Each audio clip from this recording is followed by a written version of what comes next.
ஸ்ரீ குருப்யோ நமஹா. தெய்வத்தின் குரல் பக்கம் 81. நிறைந்த ஆனந்தம்.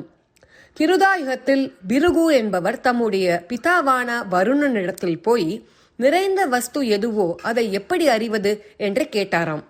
நிறைந்த வஸ்து எதுவோ அது காலத்தாலும் நிறைந்திருக்க வேண்டும், தேகத்தாலும் நிறைந்திருக்க வேண்டும், வஸ்துவிலும் நிறைந்து ஒரு குறை என்பதே இல்லாமல் இருக்க வேண்டும். அத்தகைய நிறைந்த வஸ்துவை எனக்கு சொல்ல வேண்டும் என்று பிதாவான வருணனிடத்தில் கேட்டாராம். நீ போய் தபஸ் பண்ணு, அது உனக்கே தெரியும் என்று வருணன் சொல்லிவிட்டார். அப்படியே செய்கிறேன் என்று சொல்லிவிட்டு பிருகு போய் தபஸ் பண்ண ஆரம்பித்தார். முதலில் அதனால் அவருக்கு ஒன்று தெரிந்தது.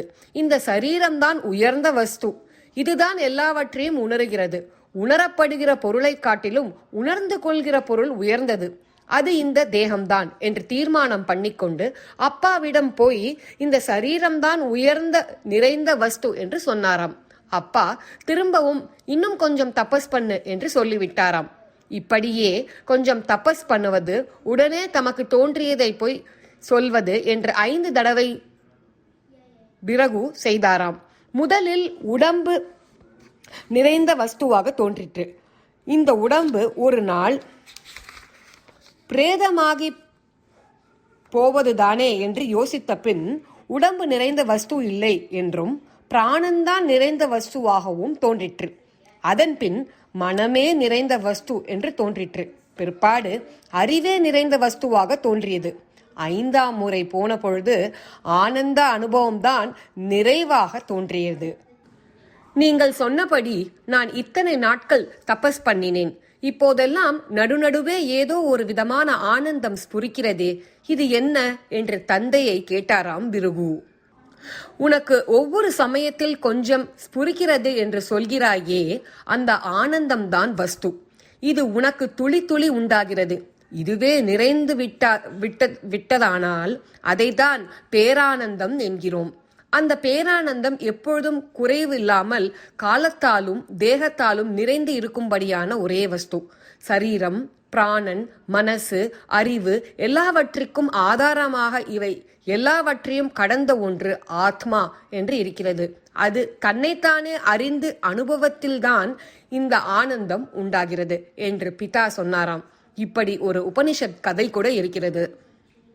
அந்த பேரானந்த சமுதிரத்தின் ஏதோ ஒரு திவலை தான் நமக்கு எப்போதாவது உண்டாகிறது. கிளைகள், இலைகள் எல்லாம் அடர்ந்து இருக்கும் ஒரு மரத்தடியில் உட்கார்ந்தால் கீழே கொஞ்சம் கூட வெயில் படாமல் நிழல் இருக்கிறது.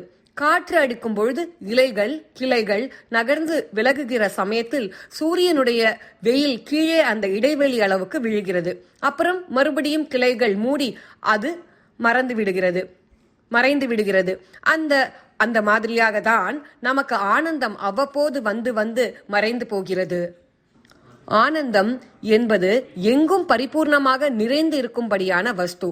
ஆனால் நம்முடைய கெட்ட கர்மா, மனம், புத்தி இவற்றினால் அது நம்மிடம் படாமல் மறைந்திருக்கிறது.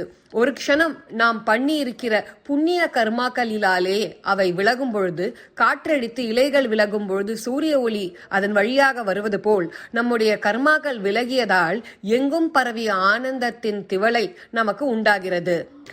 இதுவே வளர்ந்து விட்டால் பேரானந்தம் ஆகிறது. அந்த ஆனந்த சமுதிரத்தின் லவலேசத்தை தான் நாம் எப்போதாவது அடைந்தவுடன் மிகவும் ஆனந்தமாக இருக்கிறோம் என்று சொல்லிக் கொள்கிறோம். தபஸ் பண்ணி விசாரம் செய்தால் எப்போதும் ஆனந்தமயமாக இருக்கும் சமுதிரத்திலேயே கலந்து அதாகவே இருக்கலாம். ஸ்ரீ குருப்யோ நமஹ.